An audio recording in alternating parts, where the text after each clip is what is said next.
The story of Lieutenant Caspar Collins and the July 1865 Battle of the Platte Bridge are illustrative of the conflict along the changing American frontier in the 19th century. The competition between the native tribes and the expanding nation over land and resources became acute as immigrants moved farther onto native land, and the U.S. government was happy to rewrite treaties as necessary. On November 29, 1864, a force of Colorado U.S. volunteer cavalry under the command of Army Colonel John Chivington attacked a village of Cheyenne and Arapaho people in southeastern Colorado Territory. The attack purportedly was a response to Cheyenne and Arapaho raids and torture inflicted on wagon trains and white settlements in Colorado, part of ongoing disputes over the 1861 Treaty of Fort Wise. The attack by Chivington was illegal, attacking a group flying a flag of peace and under the protection of the terms of a peace parley that had been called in Denver. At least two-thirds of the victims of Chivington's attack were women and children. The attack was unspeakably brutal. The U.S. Joint Committee on the Conduct of the War in Washington, D.C. described the attack as a foul and dastardly massacre which would have disgraced the veriest savage to gratify the worst passions that ever cursed the heart of man. The horrific attack became known as the Sand Creek Massacre, and it would change the public perception of the Plains Indian War.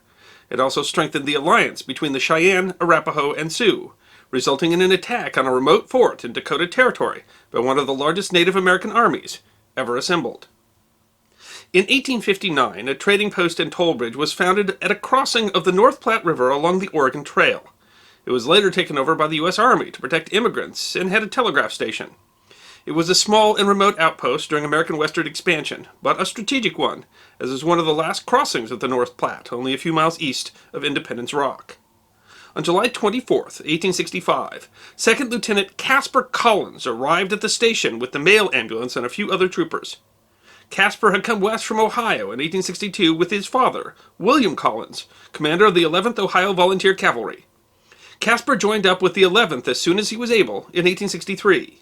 He was stationed west of Platte Bridge at Sweetwater Station and was on his way back from a remount detail to Fort Laramie. The local story, which might be apocryphal, says that when Collins balked at the idea of trying to ride back to Sweetwater Station alone, the fort commander called him a coward. Collins was offended, and his determination to prove himself might have been part of what drove the decisions that eventually led to Collins' death. Since the massacre at Sand Creek, many Native Americans have moved north from Colorado into the Powder River Basin of the Dakota Territory in the modern-day state of Wyoming. They were angry at their treatment at the hands of settlers and the United States government, and especially the repudiation of the 1851 Fort Laramie Treaty. Wyoming, Lakota, and Cheyenne decided to retaliate by attacking along the North Platte River in 1865. Messages were sent to Sitting Bull, who agreed to attack Fort Rice in North Dakota simultaneously. Historian Stephen Ambrose would call this the closest the Lakota and Cheyenne ever got to a concerted, unified offensive movement. Native American leaders, including Crazy Horse, They Fear His Horses, and Red Cloud, put together a huge army. George Bent, some of an American trader and a Cheyenne woman, estimated the army to have 3,000 men in it. Modern estimates put the number anywhere from 1,000 to 3,000, but if accurate, that would make it one of the largest armies ever assembled by Native Americans on the plains, perhaps comparable to the army that defeated George Custer's 7th Cavalry at the Battle of the Little Bighorn in 1876.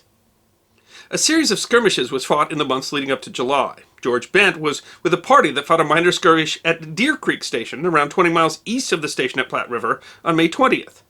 Several more raids led the Army to close the Oregon Trail to civilian traffic on May 30th. By July 20th, the decision had been made to attack Platte Bridge Station. The Native Americans hoped to cut off travel across the Bozeman Trail as it ran through hunting grounds. The Native Army camped at a creek a few miles from the bridge, and between the 24th and the 26th, Crazy Horse and others tried to lure the soldiers out of the stockade without success.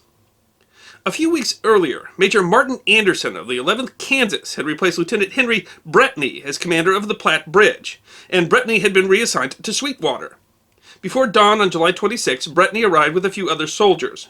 He had just passed an Army wagon train, the same train he had escorted to Sweetwater when he had been reassigned. Because war parties were known to be in the area, Bretney argued a team needed to be sent immediately to escort the wagons to the fort. But Anderson chose to wait until later to send anyone out. Unfortunately, not one of his officers would take the dangerous mission, as they were due to muster out on August 1st, and several even put themselves on the sick roll to avoid the duty. Bretney offered to go if Anderson would give him 75 men, but Anderson refused. Collins, possibly to prove himself, volunteered if Anderson would send 20 people with him. Brittany advised Collins to refuse the mission.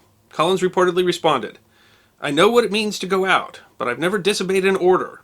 I'm a soldier's son." Instead, Collins borrowed Brittany's pistols and a mount, a large and difficult gray, of which one soldier said, "If the notion struck this horse at this time, away he would bolt where he pleased." At 7 a.m., the Cheyenne Lakota force was spotted, and a large force forded the river to taunt the garrison again. Collins and 25 men crossed the bridge, formed a column, and began riding in the direction of the wagons. Brittany brought a cannon and another 30 soldiers across the bridge as a support force. They formed a skirmish line when they saw an estimated 400 Cheyenne and Lakota come out of the hills between them and Lieutenant Collins. Caspar spotted several Lakota tearing up telegraph lines.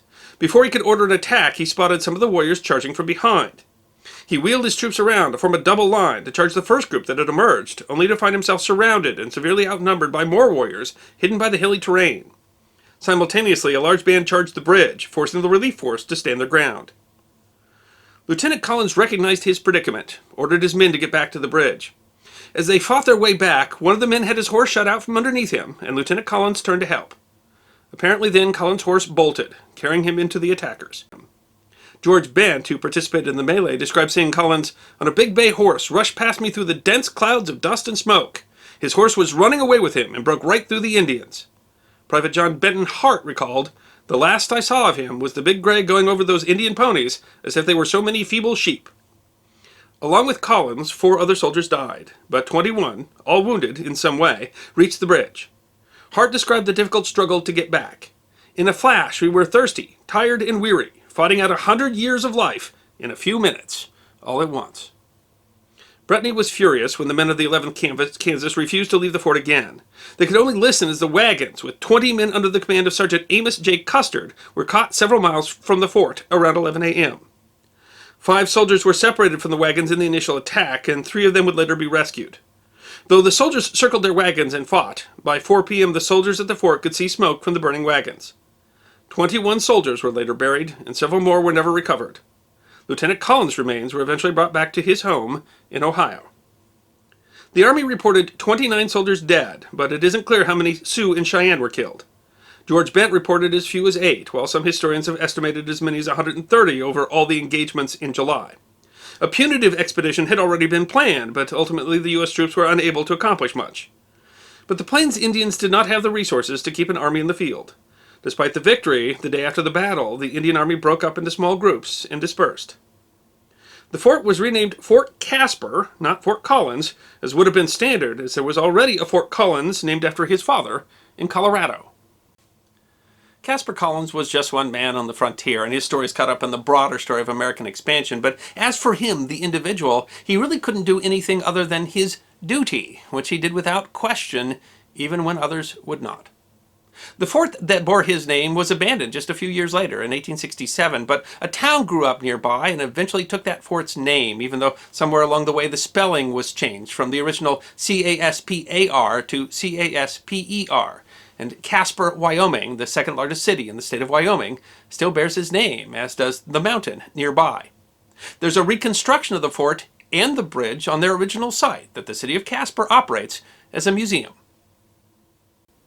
If you enjoyed this History Guy short, then feel free to click that like button, subscribe to our channel, and check us out on Patreon, Twitter, Instagram, Facebook, and our merchandise on teespring.com.